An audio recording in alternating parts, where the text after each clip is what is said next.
Bienvenidos, hoy iniciamos una exploración detallada, ¿eh? Vamos a ver los resultados financieros de Cemento Polpaico S.A., esto es para el primer semestre de 2025. Y nos basamos completamente en su análisis razonado, el que publicaron hace poco, con cifras al 30 de junio. Exacto. La idea es destilar lo clave, ¿no? Ver cómo le fue a la compañía, su salud financiera y, bueno, cómo se está moviendo en este escenario económico chileno que sigue complejo. Claro, vamos a mirar el mercado, la competencia, el efecto de esa movida financiera tan importante que hicieron y, obvio, los números finos, los resultados. Así que bueno, preparémonos, analizaremos el contexto, ese aumento de capital y los detalles financieros. Bien, entremos en materia. Ok, para empezar, el contexto. El mercado chileno, del cemento, del hormigón. El informe dice que hay recuperación. Sí, pero moderada y con volatilidad, no. Parece que sigue todo muy dependiente de la inversión pública. Y de los grandes proyectos, claro. Totalmente. Hay señales como medio encontradas. Por un lado, la superficie autorizada para edificación cayó. Un 9,6% acumulado a junio, comparado con 2024. Y sobre todo por la vivienda, que bajó un 14,1%. Eso no suena muy bien para la demanda. Cierto, esa caída en vivienda es un dato. Sin embargo, el mismo informe dice, bueno, que el sector no habitacional está más dinámico. Ah, mira. Sí, aunque bajó un poquito, un 2%, parece que lo sostienen proyectos grandes. Minería, energía. Entiendo. Y ojo con este dato, que quizás es más optimista a mediano plazo. La Corporación de Bienes de Capital proyecta un alza fuerte, 24%, en inversión productiva privada para 2025. 24%. Sí, casi 17.000 millones de dólares. Es la cifra más alta desde 2015. Esto podría, digamos, generar demanda futura interesante para Polpaico. Aunque la volatilidad de corto plazo sigue ahí, ¿no? Claro, es un escenario de luces y sombras, como decías. Y justo en este contexto, Polpaico hace esa movida estratégica clave a fines del 2024. El aumento de capital. Exacto. Aprobaron 80,000 millones de pesos. Usaremos pesos para millones de pesos, ¿ok? Perfecto. Y para junio de 2025 ya se habían suscrito y pagado casi 76,000 pesos. Y aunque el proceso, formalmente, no estaba cerrado al 100% en junio, sus efectos ya eran muy evidentes y francamente transformadores para la estructura financiera. ¿Transformadores en qué sentido? ¿El objetivo era bajar deuda? Principalmente sí, fortalecer el balance, reducir deuda. Y los indicadores, si comparas junio 2025 con junio 2024, muestran que lo lograron, y con creces. ¿Qué tan drástico fue ese cambio en el endeudamiento? ¿Tienes algún indicador clave? Sí, mira, uno muy claro. La deuda financiera neta sobre EBITDA, que básicamente te dice cuántos años de ganancias operativas necesitas para pagar tu deuda financiera neta. Ok. Bueno, eso bajó de un nivel altísimo, 9,4 veces, a 2,7 veces. ¡Wow! De 9,4 a 2,7. Es un cambio enorme. Enorme. Redefine completamente el perfil de riesgo financiero de Polpaico. Pasaron de estar muy presionados a una situación mucho más cómoda, digamos. Impresionante, claramente. El efecto de la inyección de capital. Ahora, veamos la operación misma. Ingresos, rentabilidad. Aquí se pone interesante, ¿no? Los ingresos consolidados primer semestre crecieron un 17,6% respecto al mismo periodo de 2024. Llegaron a 187,474,7 dólares. Y lo notable ahí, como sugiere el informe, es que ese crecimiento en ingresos es mayor al aumento en los volúmenes físicos que vendieron. ¿Ah, sí? ¿Cuánto subieron los volúmenes? Las toneladas de cemento subieron un 7%. Llegaron a 760.847 toneladas. Y los metros cúbicos de hormigón, un 10%. Alcanzaron 1.2.265.108 metros cúbicos. Entonces, si los ingresos suben más que los volúmenes, ¿eso qué nos dice? ¿Mejores precios o una mezcla de productos más rentable? Exactamente. Puede ser una combinación de ambas. Indica que Polpaico no solo vendió más cantidad, sino que además obtuvo más valor por cada unidad. O sea, lograron ajustar precios, quizás. Podría ser ajustes de precios, sí. O quizás vendieron una mayor proporción de productos con márgenes más altos. Es una buena señal de gestión comercial, sobre todo en un mercado tan competitivo. ¿Y esta mejora en los ingresos llegó también a la rentabilidad? ¿Mejoraron los márgenes? Sí, y de manera importante. La ganancia bruta aumentó un 27.3%, o sea, más que los ingresos. Bien. Eso hizo que el margen bruto, la ganancia bruta, sobre ingresos mejorara. Pasó del 29,6% al 32%. Por cada peso vendido, se quedaron con un poquito más antes de otros gastos. Un 32% de margen bruto. Nada mal. ¿Y el EBITDA? Que es el que muchos miran. El EBITDA tuvo un salto realmente notable. Creció un 72,9% interanual. ¿72,9%? Sí, alcanzó los 14.579.800 y el margen EBITDA, que relaciona esa ganancia operativa con los ingresos, pasó de 5,3% a 7,7%. Un salto de más de 2 puntos porcentuales en el margen EBITDA. Eso es bastante considerable. ¿Se explica solo por más ventas y mejor margen bruto? ¿O también controlaron gastos? El informe sugiere las dos cosas. Por un lado, claro, el mayor volumen y mejores precios, pero también menciona una gestión de costos más eficiente. No entra en el súper detalle de qué costos, pero... Pero algo hicieron ahí. Algo hicieron, sí. Y ese crecimiento del EBITDA es clave, porque es la base para cubrir gastos financieros, para generar caja. Entiendo. ¿Hubo otros factores que ayudaron al resultado final? Sí, además de la mejora operativa, hubo otras cosas. Los costos financieros netos bajaron un poco, unos 858 ¿Por qué bajaron? principalmente porque las tasas de interés promedio del mercado fueron menores que en el primer semestre de 2024. Y otro punto, las diferencias de cambio. Que a veces pegan fuerte. Exacto. El año pasado generaron una pérdida, pero esta vez aportaron una pequeña utilidad, unos 114 Según el informe, fue por gestión activa de coberturas financieras, para cubrirse de la volatilidad del dólar, digamos. Bien. Entonces, sumando la mejora operativa y estos vientos de cola financieros, ¿cuál fue el número final? La última línea. Bueno, la última línea sigue siendo una pérdida neta, de 632,8 dólares para el semestre. Ah, todavía pérdida. Todavía pérdida, sí.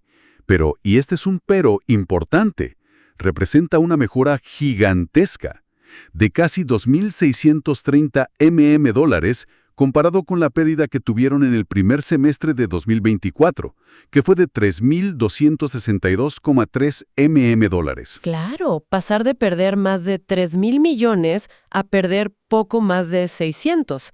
Es un cambio enorme, un paso gigante hacia el equilibrio. Absolutamente. Es una señal muy potente de recuperación, impulsada tanto por la operación como, claro, por la reestructuración financiera que permitió el aumento de capital. Hablemos más de esa reestructuración. Ya mencionaste la caída brutal en deuda neta, EBITDA. ¿Cómo se vio eso en otros indicadores de salud financiera? Liquidez, por ejemplo. ¿Cómo andan de caja para el corto plazo? La liquidez mejoró notablemente. El ratio de liquidez corriente, activos corrientes sobre pasivos corrientes, subió. Estaba en 0,92 a fines de 2024 y pasó a 1,09 en junio de 2025. Pasó la barrera del 1. Eso siempre es, una señal. Sí, psicológicamente es importante. Sugiere que los activos más líquidos ya cubren las deudas de corto plazo. Y la razón ácida, que es más exigente porque le saca los inventarios a los activos corrientes, también mejoró. También, y de forma más marcada aún, pasó de 0,48 a 0,74 en el mismo periodo. O sea, mejor capacidad de respuesta inmediata. Claro, sin depender de tener que vender rápido los inventarios. La inyección de efectivo del aumento de capital fue clave ahí, sin duda. Bien, liquidez fortalecida. Volvamos al endeudamiento. Mencionamos deuda EBITDA. ¿Pero qué pasó con la estructura general? Pasivos totales versus patrimonio. Ahí el cambio es, como te decía, transformador. La razón de endeudamiento total, pasivos totales sobre patrimonio, se redujo prácticamente a la mitad. ¿A la mitad? Sí, pasó de 2,22 veces a fines de 2024 a 1,11 veces en junio de 2025. O sea, por cada peso de patrimonio, ahora tienen 1,11 pesos de deuda total. Antes eran 2,22 pesos. Es un desapalancamiento muy, muy fuerte. Y concretamente, ¿cómo lo lograron? ¿A dónde se fue la plata del aumento de capital? El informe dice que una parte importante se usó justo para eso. Reducir deuda financiera, principalmente préstamos bancarios y cartas de crédito. lo que no solo baja el ratio de endeudamiento, sino que también debería bajar los gastos financieros a futuro, ¿no? Exacto. Como ya vimos que empezó a pasar un poco, menos deuda implica menos intereses que pagar. Y esa reducción de gastos financieros, junto con el EBITDA más alto, mejoró la capacidad de cubrir esos intereses. La cobertura. Mejoró sustancialmente. El indicador de cobertura de gastos financieros, que es EBITDA sobre gastos financieros netos, dio un salto importante. ¿De cuánto a cuánto? Comparando junio 2025 con junio 2024, pasó de 1,23 veces a 2,42 veces. O sea, ahora el EBITDA cubre casi 2,5 veces los gastos financieros. Antes apenas los cubría 1,2 veces. Exacto. Eso da mucho más aire, más seguridad, tanto a los acreedores como a la propia compañía. Entonces, si conectamos todo, la foto es de una empresa que saneó su balance a fondo. Totalmente. Menos deuda, más liquidez, mejor capacidad para cubrir intereses, el perfil de riesgo financiero es radicalmente distinto, mucho más bajo que hace un año. Miremos un poco más los movimientos dentro del balance que reflejan esto. ¿Qué pasó con el efectivo, las cuentas por cobrar, los inventarios, las cuentas por pagar? El efectivo, como esperábamos, tuvo un aumento muy fuerte, más de 18,000 millones. Es el capital fresco que entró y que aún no se usó del todo, ¿no? Claro. ¿Y las cuentas por cobrar? ¿Si vendieron más? También aumentaron, sí. Es lógico con mayores ventas. Pero, ojo, el informe transparenta que el plazo promedio de cobro se alargó un poquito. ¿Ah, sí? ¿De cuánto? Pasó de 54 a 62 días. No es dramático, pero es algo a monitorear. Que las mayores ventas se conviertan efectivamente en caja. Entendido. Y del otro lado, inventarios y proveedores. Ahí se ve gestión activa del capital de trabajo. Los inventarios bajaron, unos 2,000 dólares. Y los días promedio de inventario también bajaron, de 50 a 42 días. Mejor rotación. Sugiere mejor rotación, sí, o una decisión de reducir stock. Y algo muy interesante, las cuentas por pagar a proveedores también bajaron fuerte. Y el plazo promedio de pago se redujo drásticamente. ¿De cuánto? De 85 a 59 días. ¡Wow! Pagaron mucho más rápido a los proveedores. Parece que Polpaico usó parte del capital no solo para bajar deuda bancaria, sino también para ponerse al día con proveedores. Eso puede mejorar relaciones comerciales, condiciones a futuro. Una gestión integral del balance, entonces. Ahora, ninguna empresa vive en una burbuja. Polpaico enfrenta riesgos. ¿Qué dice el informe sobre cómo los manejan? Sí, el informe dedica una sección a eso. Detalla los principales riesgos y cómo los abordan. Los clasifican en riesgos de mercado, competencia, demanda volátil, lo que ya hablamos. Claro. Financieros, tipo de cambio, tasa de interés, liquidez. Operacionales, fallas de equipos, precios de insumos, etc. Y de sostenibilidad. Dentro de los financieros, la liquidez parecía el más crítico antes del aumento de capital. ¿Ya está superado ese riesgo? El informe dice que se ha mitigado significativamente. Esa es la frase. Gracias al aumento de capital. Pero no se relajan. No, para nada. Señalan que mantienen un monitoreo constante, muy detallado, de los flujos de caja proyectados. Miran semanal, mensual, anual, incluso a 5 años. Bien. Demuestra que, aunque la situación es mucho mejor, la gestión prudente de la liquidez sigue siendo prioritaria. ¿Y los otros riesgos financieros? ¿Tipo de cambio, tasas de interés? ¿Son relevantes para ellos? Son relevantes, sí. El tipo de cambio les afecta porque importan algunas materias primas. Y una parte chica de su deuda, 1,45%, está en dólares. Ok. Y el riesgo de tasa de interés también es importante. Según el informe, casi el 25%, 24,7%, de su deuda financiera está a tasa variable. Principalmente UF más un margen. ¿Y cómo manejan eso? Afirman que usan políticas de cobertura financiera y tratan de mantener la mayor parte de su deuda a tasa fija. ¿Dan alguna idea de la sensibilidad? Sí, incluso cuantifican. Dicen que un alza de 1 punto porcentual en las tasas variables les significaría un mayor gasto financiero anual de unos 267 Ok. y una depreciación del 10% del peso contra el dólar tendría un impacto negativo similar en resultados por su exposición neta. Que tengan estas sensibilidades calculadas muestra una gestión de riesgos más sofisticada, ¿no? Sí, más proactiva. Pasando a los riesgos operacionales, fallas de equipos, precios de insumos, escasez hídrica, que es un tema en Chile, ciberseguridad. ¿Algo que destaquen cómo los mitigan? Las medidas son bastante estándar para la industria, diría yo. Mantenimiento preventivo y seguros para equipos, contratos y posibles coberturas para insumos y energía. Lo esperable. Sí. Para la escasez hídrica, un plan de eficiencia que es crítico. Y para ciberseguridad, bueno, tecnología, políticas, capacitación. No hay grandes sorpresas, pero sí parece una gestión sistemática. Y mencionaste riesgos de sostenibilidad. ¿Qué implica eso aquí? Esto nos lleva a una mirada más a largo plazo, ¿viste?